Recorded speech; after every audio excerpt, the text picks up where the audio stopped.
There's over 300 cruise ships operating in the world today, and amongst those 300 ships, there are a few that really stand out. Now, these are ships that have some sort of difference that makes them stand out amongst not just their fleet mates, but also the rest of the ships that are out there. So when making your cruise booking, you might want to keep these ones in mind. Here are 5 ships that really stand out amongst the world's fleet of cruise ships. So the first one I want to talk to you about is the Norwegian Spirit, and she is the smallest and the oldest ship in the Norwegian Cruise Line fleet. Norwegian Spirit started her career and was actually built for Star Cruises. Star Cruises built 2 Leo-class cruise ships at the Metamorphosis shipyard in Papenburg. These 2 ships were designed to operate 4-star cruises in the Asia-Pacific market and were initially delivered as the Superstar Leo and the Superstar Virgo, which is where the class gets its name. The Leo class named after the class leader Superstar Leo. Now, if you were cruising in 2000, you might remember that Norwegian Cruise Line was acquired by Star Cruises, a company that was once quite a large player in the Asian market. When they acquired Norwegian Cruise Line, they actually moved a number of their new builds across to Norwegian, ships that were also being built at the Metamorphosis shipyard. Later, they acquired some of Norwegian ships to operate in the Asian market under the Star Cruises brand, and as part of this, the Superstar Leo was transferred across to Norwegian Cruise Line and was renamed Norwegian Spirit. Now, she was given a modest refurbishment and operated as the Norwegian Spirit for Norwegian Cruise Line, relatively unchanged. So she looked quite a lot more like a Star Cruises ship than she did a Norwegian Cruise Line ship.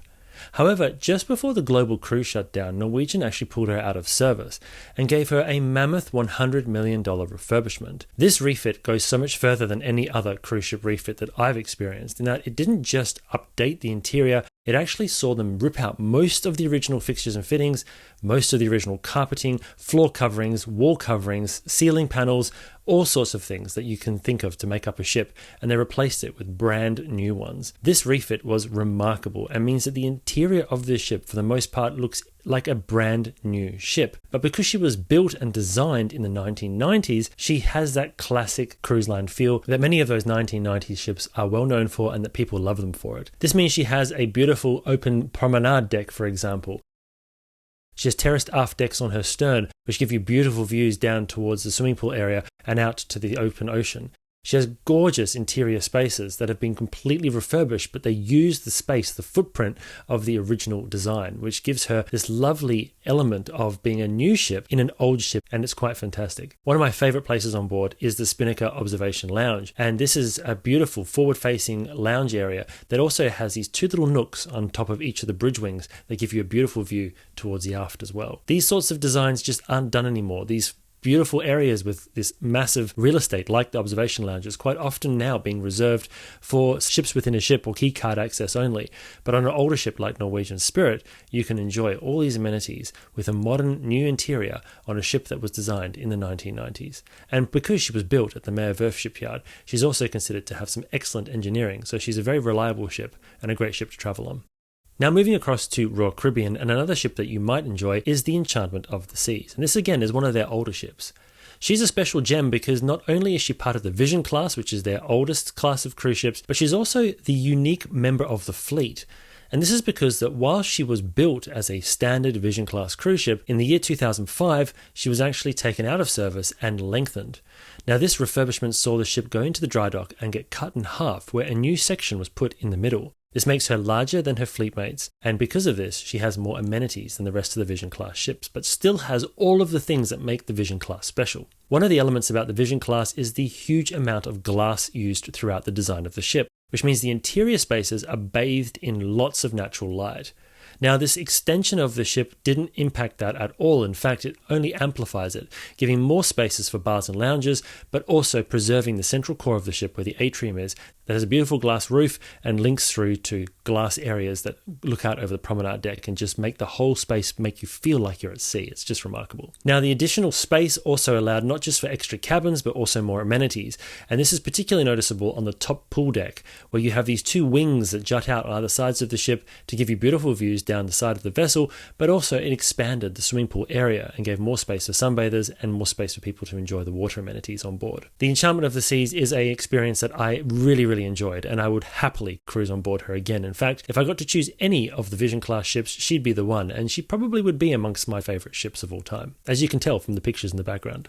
Now here's one for the British traveller, and this is the Aurora from P&O Cruises. She was built in the year 2000 and is a unique and remarkable ship amongst the P&O Cruises fleet. Aurora was a scaled-up version of the Oriental, which entered service in 1995. Aurora's design took what worked on Oriental and made it slightly more enhanced, which gave the ship a slightly larger gross tonnage and made her slightly more spacious in terms of some of her internal areas. One of the biggest things that you notice about Aurora is she has a lot more balcony cabins than what Oriental did, but she also has many of the elements that made Oriental so loved. This includes a beautiful teakwood boat deck that's set inboard to give you some shelter, but also gives you beautiful views of the ocean. The ship's also very fast, just like Oriental, and can transit the Bay of Biscay quickly, meaning that if you're going on cruises out of British ports, you can get to the sunny Mediterranean faster than on many of the contemporary cruise ships. Aurora has a beautiful terraced aft deck, fantastic views over the stern of the ship, lovely areas for you to sit and take in the view and enjoy the atmosphere on board the cruise ship, just the way it was in days gone by. But she also has some really nice internal spaces. The design of this ship not only has a forward show lounge, but also a dedicated cinema, which can be used to show movies, meaning that you can have two shows happening at the same time, a screen show and also a stage show. Aurora has some gorgeous dining facilities as well, and the two main dining rooms, the Medina restaurant and the Alexandria restaurant, are both designed to make you feel like you're on an ocean liner of days gone by, with P&O's history being so deeply connected with that of the era of the ocean liner. The Alexandria restaurant, for example, named after Alexandria in Egypt, which was a key trading port for P&O back in the day, its design brings elements of Alexandria and Egyptian culture into it, particularly noticeable when you look at the paintings, many of which feature pyramids. The Medina restaurant is actually named after the P&O steamer Medina, and again it has a nautical feel.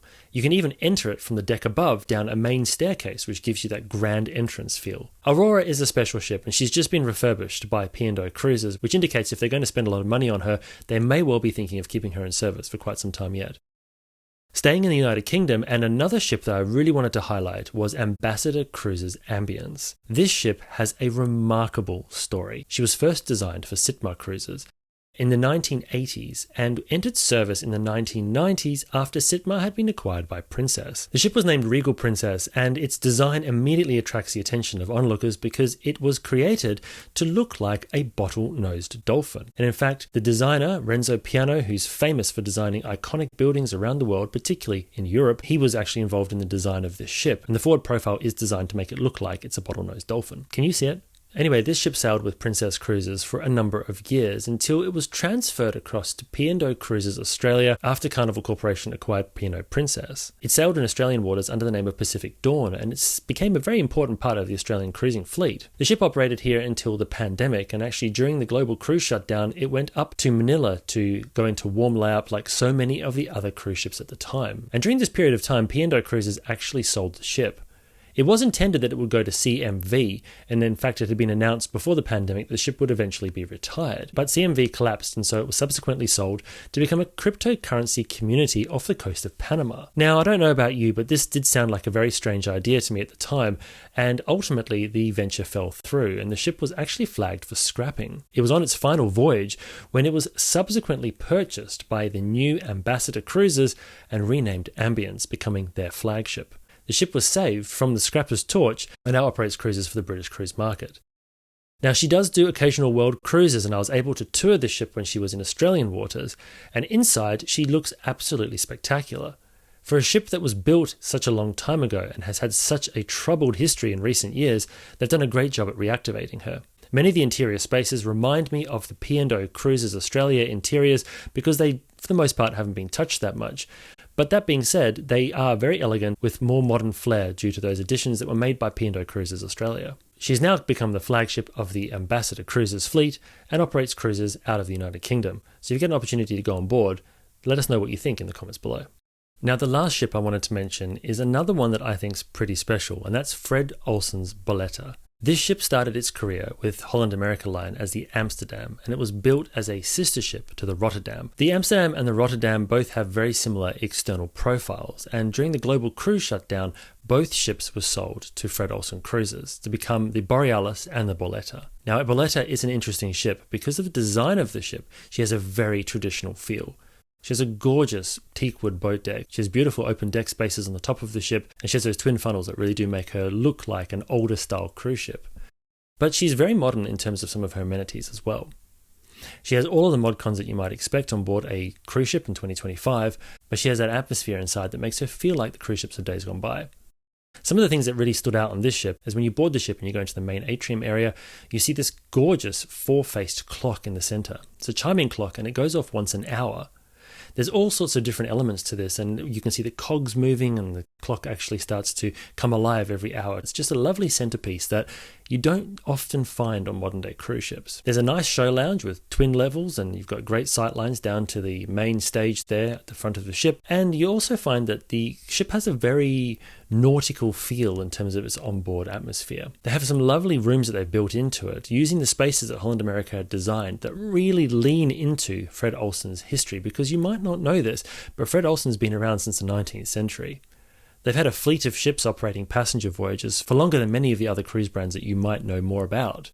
And they have really lent into this with images of ships, models of ships, and stained glass windows that show pictures of ships. Some of the other nice additions is the Oriental tea rooms, which was a beautiful place to sit and enjoy tea and cakes whilst we were waiting for the next part of our tour on board the ship. Fred Olsen's Balta is a ship that's already become very much a firm favourite within the UK cruising market, but also does world cruises, and that's where I got to spend my time on board when she was in Australia. Although she's very similar to her sister ship Borealis, she did have her own unique feel on board, so she's definitely one I'd check out if you're in the UK market or if you're looking at doing a world cruise. So that's my 5 cruise ship gems, ships that you might not know had a little bit of a difference from the other ships in their fleet and definitely stand out in the 300 or so cruise ships that are operating today. But let me know what yours are in the comments below.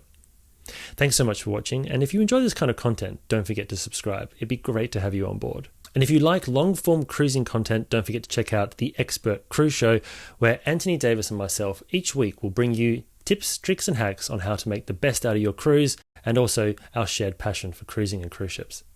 I've also linked that in the description below, but you can check it out in any of the podcast platforms, but also on this channel under podcasts. Thanks once again for watching, and until next time, I hope to see you on board.